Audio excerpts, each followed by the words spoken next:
Continuing, nobody challenged the dollar. It was left free, and it was a free market. Everybody was using the dollar for their buying and selling of goods internationally. India used to buy dollars to buy goods from, say, Peru. Peru used to buy dollars to buy goods from China. China used to buy dollars to get the goods from Japan. Japan used to buy dollars to buy goods from India. And everybody, X, Y, and Z, everybody was ruling. Everybody was going around with the dollar being. And what was happening? There was not enough business in the US. What was happening there? Because of the reason other countries have got into new technologies, car manufacturing, that it was taken over by the Japanese and the Koreans. And the best cars were being produced in the Japan, and the top-notch, end cars were being other types of cars were being manufactured in Germany, like the Volvo, etc., etc. Sorry, the Volvo is a Swedish car, and Mercedes-Benz. You had so many different types of cars coming in, and that made it the death knell of the car industry in Detroit, in the US. Detroit was the place where cars were manufactured for the world once upon a time. You name the car which was available up till the 1970s, it was made in America. Ford, yes. You had the Chevrolet, yes. You had,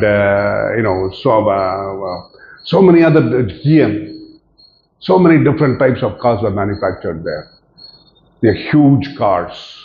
They consume huge amounts of fuel, giving 1 mile to a gallon sometimes. That kind of huge cars, V6 cars, powerful cars, stylish cars.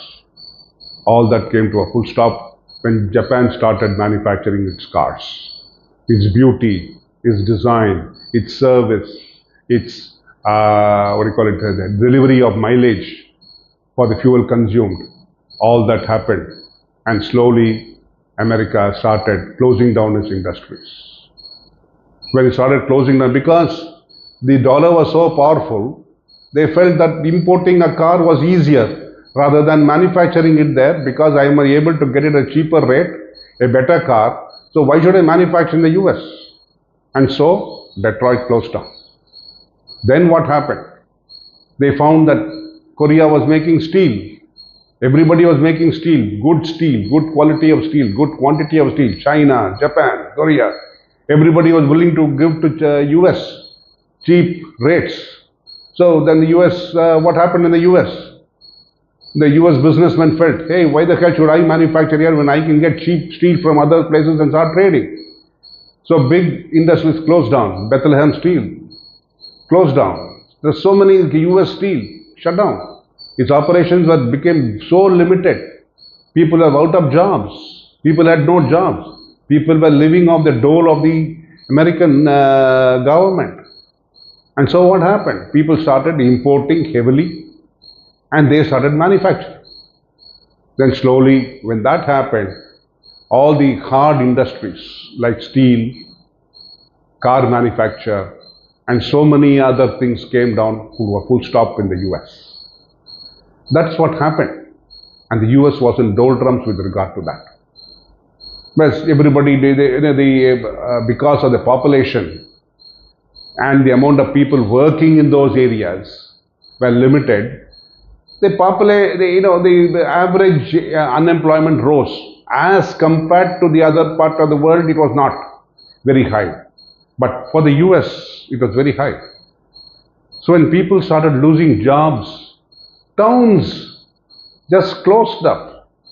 States which were earning huge revenues from those businesses just folded up. They could not maintain their roads, they could not maintain their parks, they couldn't maintain their schools, they couldn't maintain their hospitals, they couldn't maintain anything. And rich states like Pennsylvania, all these closed down.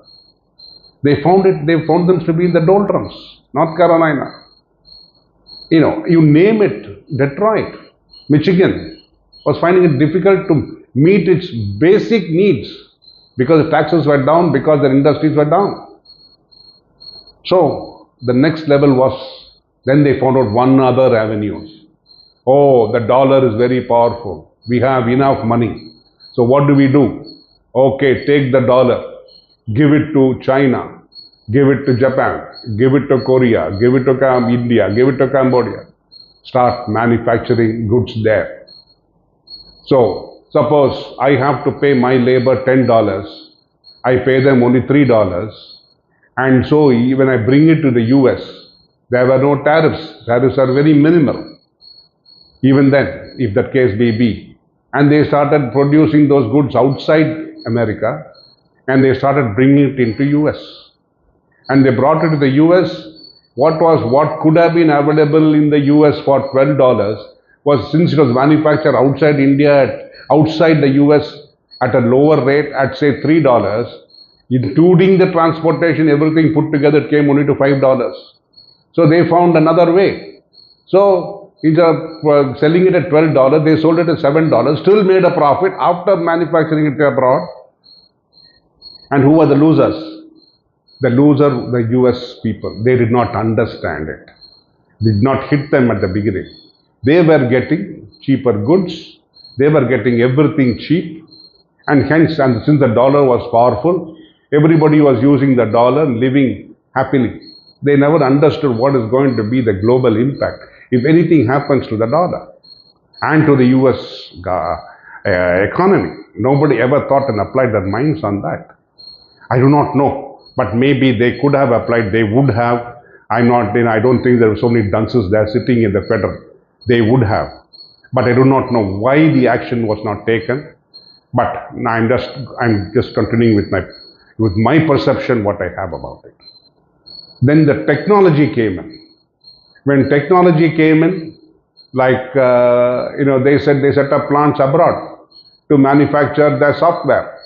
Manufacture, they packet their software and sell it all over the world in dollars, and everybody was willing to buy it at their rates in their own countries, and the money was taken out to the US. So what happened? That money was brought into the US and was kept for furthering the business for research industries.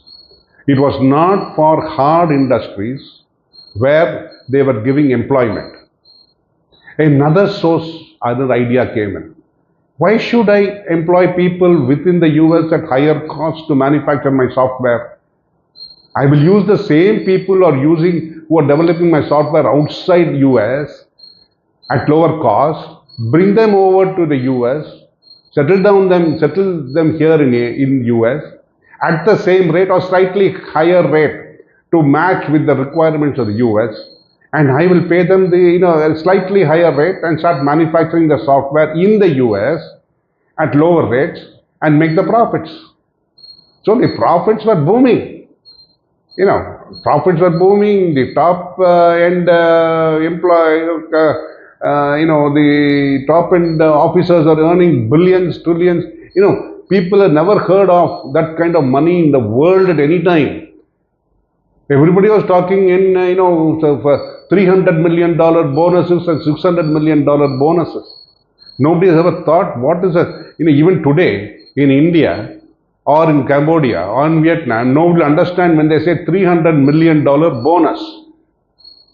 $1 million also is not conceived in, if you go down to a place like Bihar, $1 million, no one will understand what is $1 million.